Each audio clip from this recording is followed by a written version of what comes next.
Welcome back. In this video, I will explain how the lubrication system in a 9th gen Civic works. This car has a K24Z7 engine, and I will take you for a ride. First off, I will point out where the Pcv valve is, my oil pressure sensor, and my oil filter is. As you can see, the Pcv valve is just right over here. The main job of the Pcv valve is to control emission. It takes the gases produced by the crankcase and routes them back into the engine's combustion chambers to be safely burned without harming your vehicle or the environment. My oil pressure switch is just behind this block. It is on top of the oil filter, which is underneath the vehicle.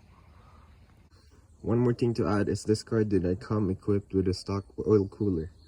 This engine uses a rotor type oil pump. So now I will explain to you how the oil travels throughout the engine. It starts from the oil sump. The oil pump picks up the oil from the sump where the oil is stored, and the oil pump has a strainer to the filter to filter the oil from the large particles from traveling and damaging the oil pump. From there, the oil goes up to the oil filter, which get filtered some more. Then the oil moves through the main bearings of the crankshaft into the oil holes, the rod bearings, and the cylinder head. Then the piston rings and pins receive oil thrown off the connecting rod bearing. Under normal pressure condition, the oil pressure relief valve is forced down against the spring. As a result, oil goes directly to the pump to the engine as the oil pressure created in the system increases. The valve's piston is forced against the spring, causing it to open. This allows oil to flow back into the crankcase, preventing excessive oil pressure.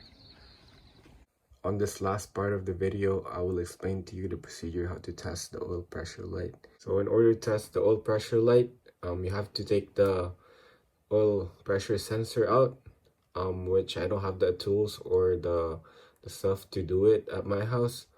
So I'm just going to explain it to you with photos of the oil pressure sensor.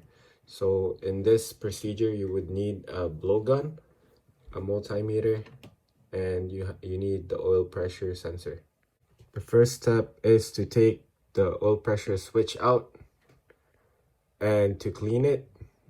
Clean it with the brake clean, this part, and pull out your multimeter. Once you have your multimeter out, turn it on, set it into continuity, and put the negative probe of the multimeter to the threaded part, which is going to be the ground, and put the positive probe of the multimeter to the terminal side, which is right here. And the next step is to apply pressure with a blowgun into the this side of the oil pressure sensor. So how you know if it's working is when you apply pressure on this side with a blowgun, the multimeter will show continuity, and if there's no pressure, the multimeter will show 0. That's how you know if the oil pressure sensor is working. And yeah, that's the end of my video. Hopefully you've understood, or I've explained everything in detail, and see you on to the next one. Peace.